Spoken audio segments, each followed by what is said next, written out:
बिस्मिल्लाहिर्रहमानिर्रहीम। Dear students, principal Zafeer scholar college Zafar Iqbal आपसे मुखातिब हूँ। Today I am introducing my faculty members the staff. आपको मैं उनके बारे में बताऊँगा। बेस्ट अवेलेबल फैकल्टी है और एक्सपीरियंस फैकल्टी है जो ऑनलाइन लेक्चर दे रही है, और उम्मीद है कि अगर आपने ये सारे लेक्चर ध्यान से सुने तो आपको बहुत ज़्यादा फ़ायदा होगा।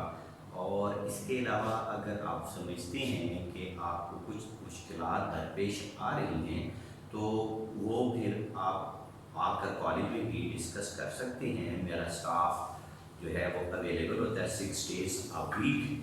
हम जो भी आपके प्रॉब्लम्स होंगे उनको दूर करने की कोशिश ज़रूर करेंगे। तो मैं आज तो पहले थोड़ा सा इंट्रोडक्टरी लेक्चर आपको दे रहा हूँ केमिस्ट्री के बारे में। मैं आपको केमिस्ट्री पढ़ाऊँगा first year boys and girls को। इसके अलावा जो मेरे बाकी असातिज़ा इकराम हैं उनके बारे में भी ब्रीफ सी डिस्क्रिप्शन दूँगा मैं। तो जैसा कि आपको पता है कि इमरान जमील साहब एक रिनोन मैथमेटिशियन हैं, फिज़िक्स तो वो मैथमेटिक्स आपको पढ़ाएंगे। उनका 25-26 साल मैथमेटिक्स का तजर्बा है।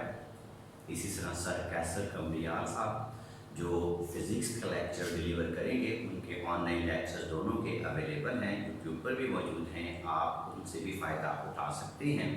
इसके अलावा इंग्लिश जो है वो सर सफदर पढ़ाएंगे, साथ साथ उर्दू में सिरिफ़त हैं, और बाकी सारे टीचर्स जो हैं मिस नुशाबा जो हैं वो बायोलॉजी का लेक्चर डिलीवर करेंगी। तो ये तो ब्रीफ सी इंट्रोडक्शन था स्टाफ के बारे में। उम्मीद है कि इन असातिज़ा इकराम से आप फ़ायदा उठाएंगे और इनके जो भी लेक्चर्स हैं वो आपकी इंटरेस्ट से सुनेंगे और अमल दरामद करेंगे।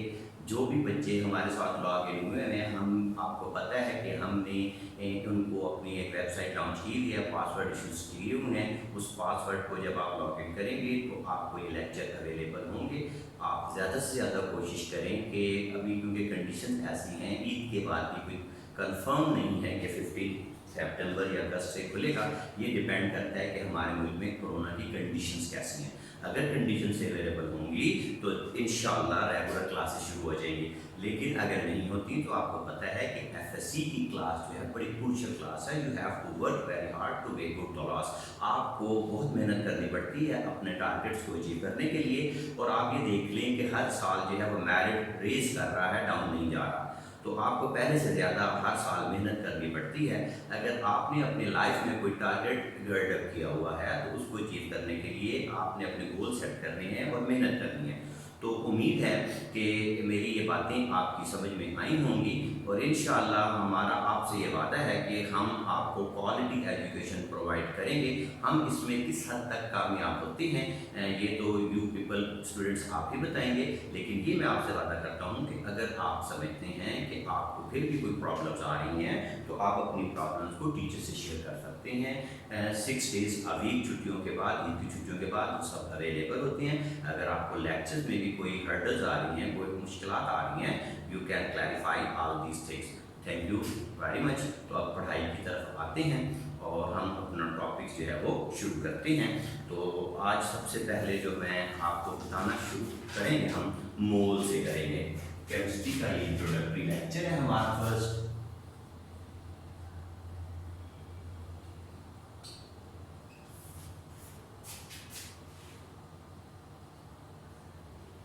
एक्चुअली स्टूडेंट्स मोल है क्या चीज़ है? ये मेजरिंग यूनिट है कि किसी चीज़ को हमने मेजर करना है। The atomic mass, the formula mass and the molecular mass of substance in gram. The atomic mass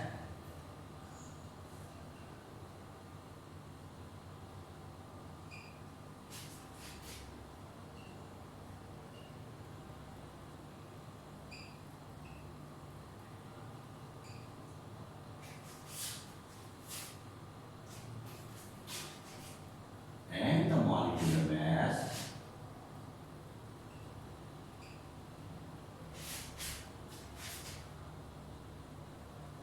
expressed in grams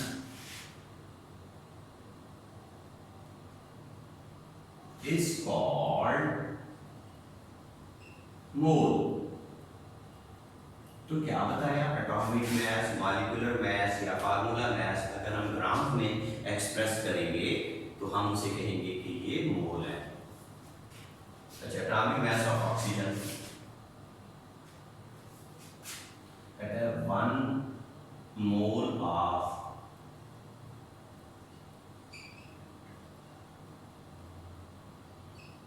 इसका मास होता है 16 ग्राम। तो 1 मोल ऑफ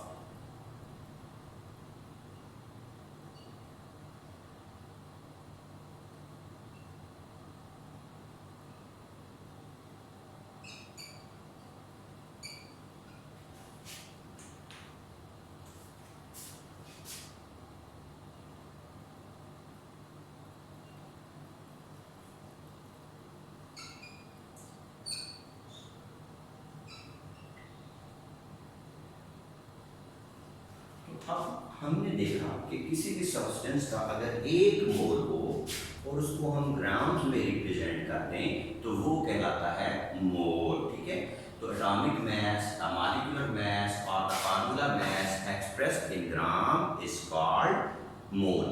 ठीक है, अब टर्म हम यूज करते हैं एवोगाड्रोस नंबर। क्या यूज करते हैं?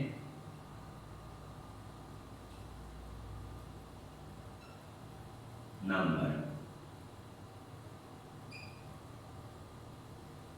जिसको हम Ne से रिप्रेजेंट करते हैं।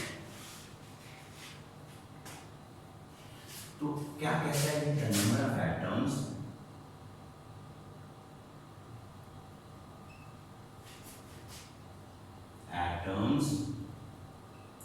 ions or molecules in 1 mole of a substance is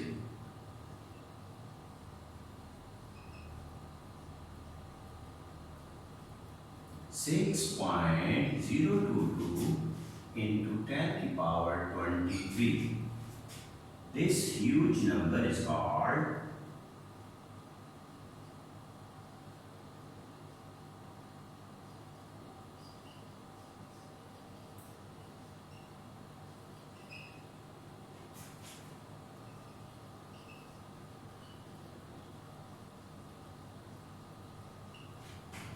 and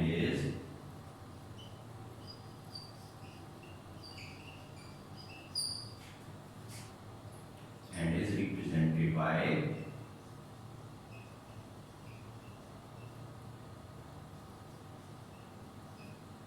Na।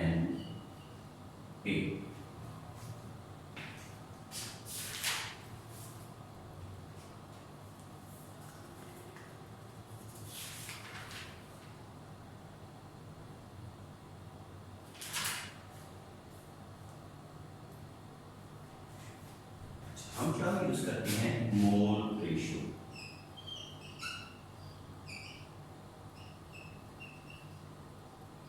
हम देखेंगे कि जो मोल और एवोगाड्रोस नंबर है इनका सिस्टमैटिक कैलकुलेशंस में क्या रोल है और इनको अप्लाई करते हुए हम कैसे नंबर ऑफ मोल जो है फाइंड आउट करते हैं। तो mole fraction, the ratio of the number of mole of the reactants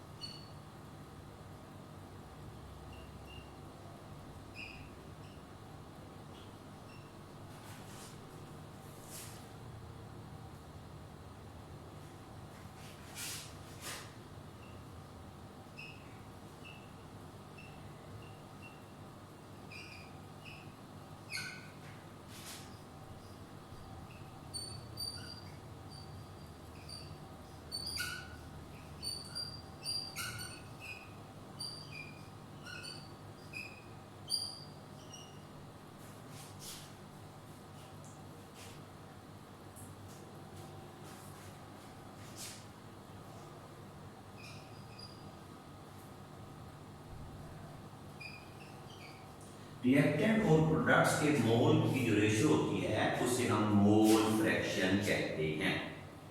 ठीक है जी। Ratio of the number of moles of the reactants and the ratio of the number of mole of the product, इसे हम क्या कहेंगे, mole fraction. ठीक है, the mole fraction mean the ratio of the number of moles of the reactant taking part and the number of moles of the product form. ठीक है, the ratio is the mole ratio is the ratio of the number of moles of the reactant and the number of moles of the product. ठीक है, इनकी जो ratio होती है उसको mole ratio कहते हैं। तो अब हम इसकी एक एग्जांपल भी सॉल्व करेंगे। कहता है methanol burns according to the following equation.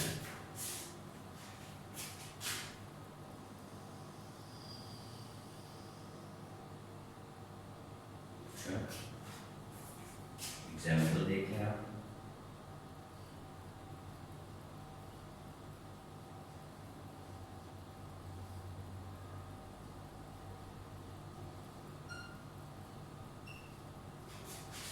methanol burns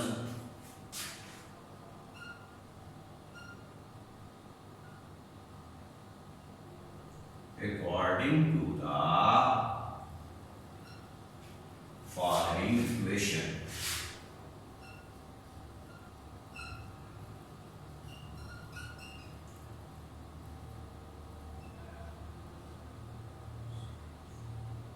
क्या था जी? C3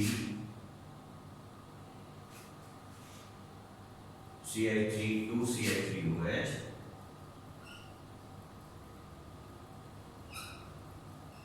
plus 3O2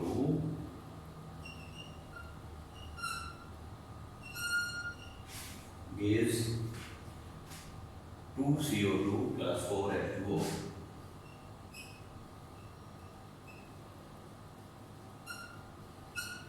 चलिए, मेथनॉल की बर्निंग बताई कि ये ऑक्सीजन के साथ बर्न करता है और प्रोड्यूस कर देता है 2 मोल। क्या मतलब हुआ कि 2 mole methanol burns in with 3 moles of oxygen to produce 2 moles of carbon dioxide and 4 moles of water. तो आपने फाइंड क्या करना है? अब गिवन में है आपको क्या,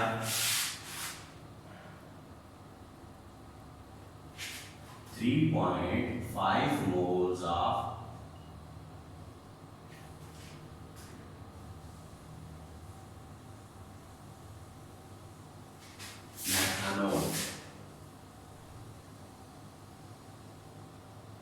टू फाइंड। आपने क्या करना है? नंबर 1 क्या जी, how many moles of oxygen use, how many moles of O2 used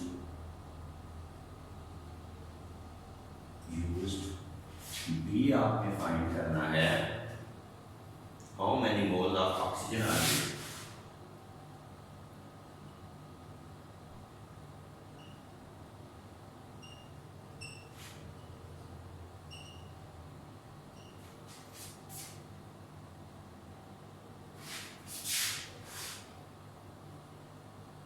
are produced, or C, how many moles of water are produced।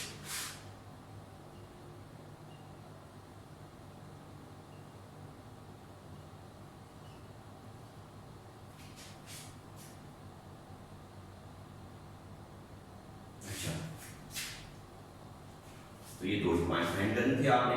अच्छा जी, अब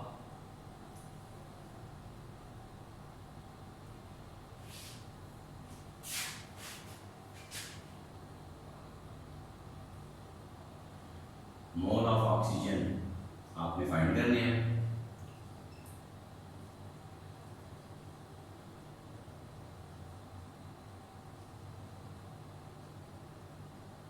conversion factor,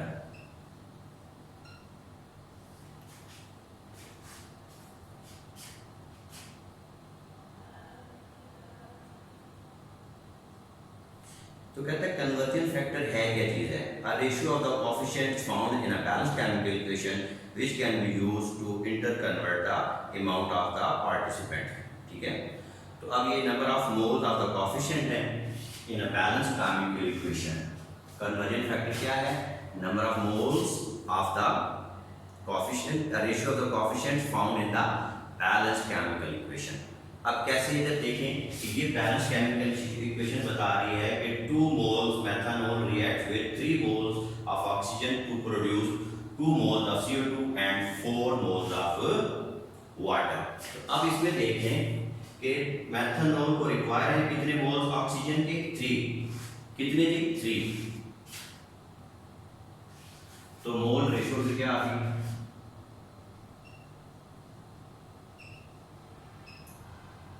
3 moles of O2 तो 2 moles of CH3OH। ये mole ratio आ गई। ये देखिए इस equation से हमने निकाली कि 3 मोल्स ऑक्सीजन की हैं और उसके लिए 2 मोल्स रिक्वायर्ड हैं किसके? मेथनॉल के। तो moles of oxygen is equal to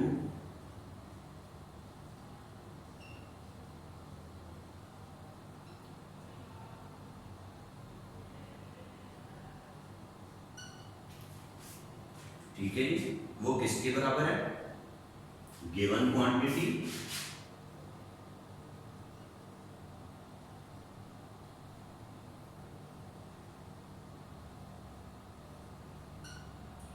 into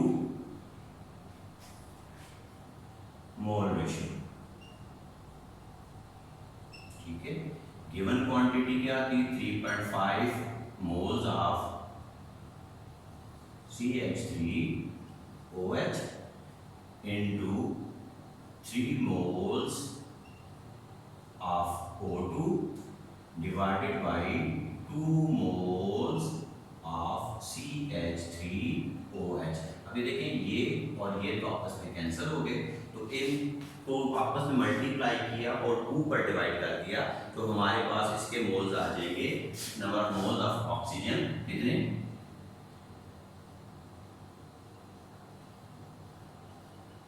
is equal to 3.5 into 3 divided by 2 moles of O2।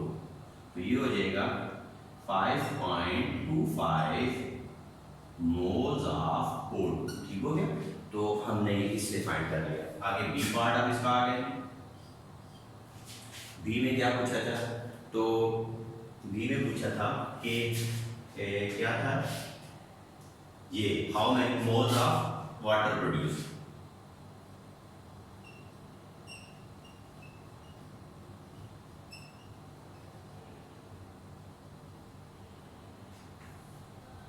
इसकी मोल रेशियो पहले आ गई।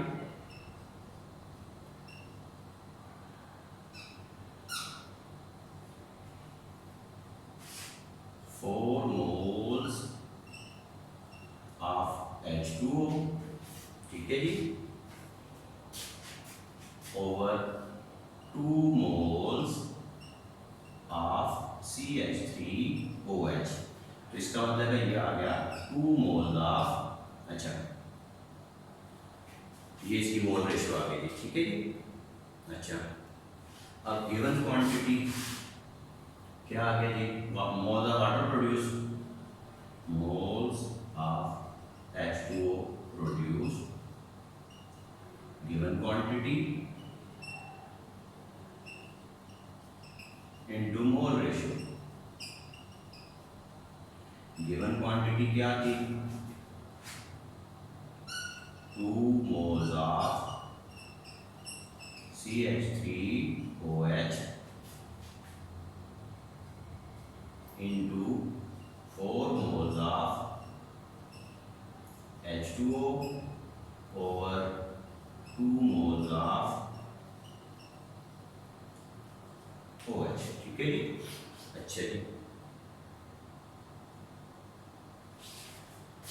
तो सॉरी ये 3.5 मोल्स, ठीक है। अब ये 3.5 मोल्स गिवन थे मेथनॉल के, 3.5 इनटू दिस, इसको अगर हम मल्टीप्लाई करते हैं तो ये 2 हो जाएगा, तो ये हो जाएगा 7, ये और ये आपस में कट गया, 2 1s are 2 2s are, तो अब 3.5 को 2 से दिया तो 7 मोल्स ऑफ H2O। ठीक है, इसको फिर देख लें। तो अब हमने ये देखा कि हमने मोल कैलकुलेशन में कैसे हमने नंबर ऑफ मोल्स हमें मेथनॉल के गिवन थे, हमने फाइंड करना था मोल ऑफ ऑक्सीजन की और moles of water produce. Conversion factor बताता है कोएफिशिएंट की रेशो रिएक्टेंट्स की और प्रोडक्ट्स की। तो मोल रेशो कहता है कि 3 मोल्स ऑफ ऑक्सीजन और गिवन इक्वेशन से यहाँ रिएक्ट कर रहा है 2 मोल्स ऑफ मेथनॉल में। तो गिवन क्वांटिटी क्या थी 3.5 मोल, इसको मल्टीप्लाई कर दिया मोल रेशियो से 3/2 से, तो ये इसको मल्टीप्लाई मोल ये मेथनॉल से कैंसिल हो गया, तो ये आपके पास आ गया 3.5 × 3, ये आ गया 5.25 मोल्स ऑक्सीजन की प्रोड्यूस होंगे। अब मोल रेशियो निकाल दी वाटर रिएक्टेंट और प्रोडक्ट में कि 4 मोल्स ओवर 2 मोल्स, तो mole of water produce the given quantity into mole ratio, given quantity 3.5 मोल की मेथनॉल के, 4 मोल के वाटर के। अब हमने इसको रिएक्शन में कन्वर्ट किया तो हमें पता चल गया कि 7 मोल जो हैं वो H2O के प्रोड्यूस्ड होंगे। अच्छा जी,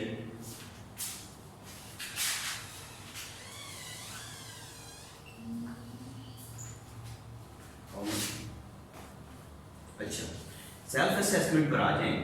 कहते हैं कि इक्वेशन देखें, कहते हैं N2 + 3H2 goes to form 2NH3, 2NH3। ठीक है, कहता है कि अब इसमें आप देख लें गिवन मोल्स हैं, गिवन क्या है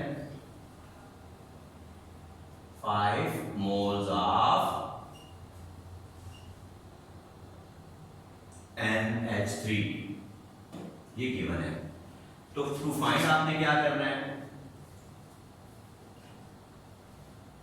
ए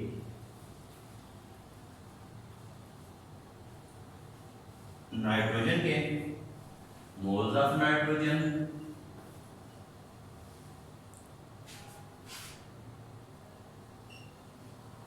और बी है मोल्स ऑफ हाइड्रोजन।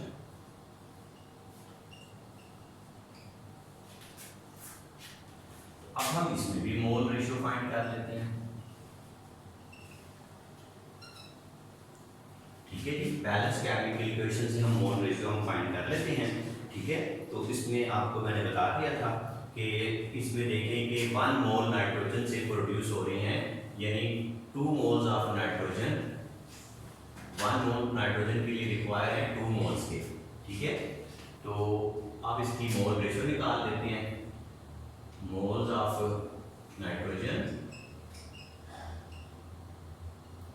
और मोल्स ऑफ NH3। तो इसके 1 है और इसके हैं 2। ठीक हो गया जी। तो अब आपके पास आ जाए कि आपने इसको फाइंड करना था moles of nitrogen, moles of N2 is equal to given quantity into mole ratio.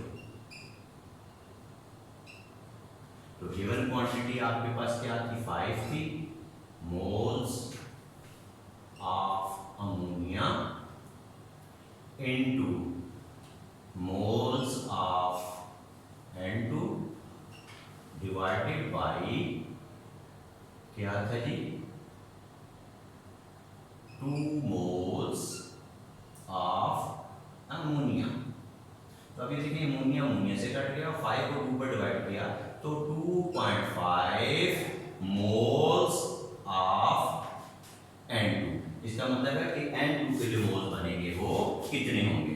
ठीक है, अब मोल्स ऑफ H2 फाइंड करते हैं। तो सबसे पहले मोल रेशियो, अब मोल रेशियो देख लेंगे, इससे बैलेंस इक्वेशन ये बता रही है कि हाइड्रोजन के जो हैं वो कितने हैं N3 moles of hydrogen over moles of ammonia. ठीक है, तो अब moles of water produce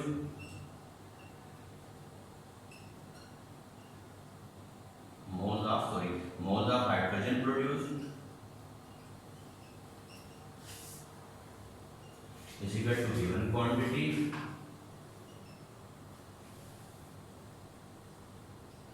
into mole ratio, given quantity into mole ratio. अब ये देख लें गिवन क्वांटिटी के मोल से आपके पास कितने थे कि 5 थे, मोल्स ऑफ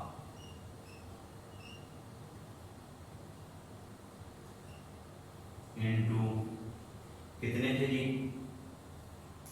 अच्छा H2 के लिए 3 मोल्स थे और इसके 2 मोल्स थे, ठीक है जी।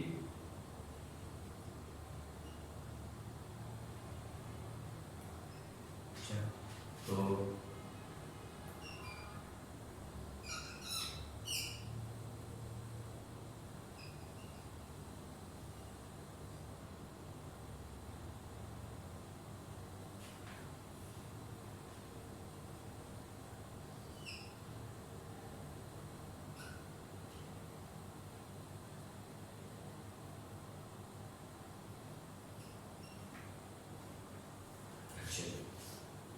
तो ये देखिए Na3 से घट गया 15/2 मोल ऑफ H2, तो 7.5 मोल्स ऑफ H2। अब ये देखिए ये बड़ा आसान सा मेथड था, मैंने आपको बताया कि हम बैलेंस केमिकल इक्वेशन से हम फाइंड आउट कर सकते हैं, ठीक है। मोल रेशियो फाइंड कर सकते हैं कि रिएक्टेंट की, तो कन्वर्जन फैक्टर क्या होता है, the ratio of the coefficient of the reactant and the product. तो जो उसके कोएफिशिएंट होते हैं उनकी जो रेशियो होती है उसको कन्वर्जन फैक्टर कहते हैं। हमने इस इक्वेशन में बताया सेल्फ असेसमेंट पूछी थी कि अगर गिवन में 5 मोल अमोनिया के हैं तो फाइंड करें कि नाइट्रोजन के कितने रिक्वायर होंगे और मोल हाइड्रोजन के कितने होंगे। मोल रेशियो हमने कर दी moles of nitrogen over moles of ammonia, ठीक है जी। ये 1/2 था, तो मोल्स ऑफ N2 जो बताना था given quantity into mole ratio 5 moles of ammonia, 2 moles of ammonia और 1 मोल ऑफ नाइट्रोजन। ये काट गया, 2 को 5 पे डिवाइड किया तो 2.5 मोल्स आ गए नाइट्रोजन के। अब मोल रेशियो आपने फाइंड की हाइड्रोजन और अमोनिया की, हाइड्रोजन के 3 मोल थे और अमोनिया के 2 मोल थे, तो मोल्स ऑफ हाइड्रोजन प्रोड्यूस क्या हो जाएगा, गिवन क्वांटिटी 5 मोल थे अमोनिया के और 2 मोल थे अमोनिया, अमोनिया से कैंसिल हो गए, 5 3 15, 15 को 2 पे डिवाइड किया तो 7.5 मोल्स आ गए इसके हाइड्रोजन के जो रिक्वायर्ड होंगे। तो आज हमारा इंट्रोडक्टरी लेक्चर था, उम्मीद है आपको ये बातें समझ में आई होंगी। तो इंशाल्लाह नेक्स्ट लेक्चर में हम बाकी कैलकुलेशंस करेंगे। इन कैलकुलेशन के साथ आपको mole ratio, balance chemical equation में रिएक्टेंट क्या है, प्रोडक्ट क्या है, कितने मोल रिएक्टेंट के रिक्वायर होते हैं, कितने रिएक्ट करते हैं, कितने मोल प्रोड्यूस हो रहे हैं प्रोडक्ट के, तो इन सब के बारे में हम आप नेक्स्ट लेक्चर में इंशाल्लाह डिटेल स्टडी करेंगे। Thank you very much.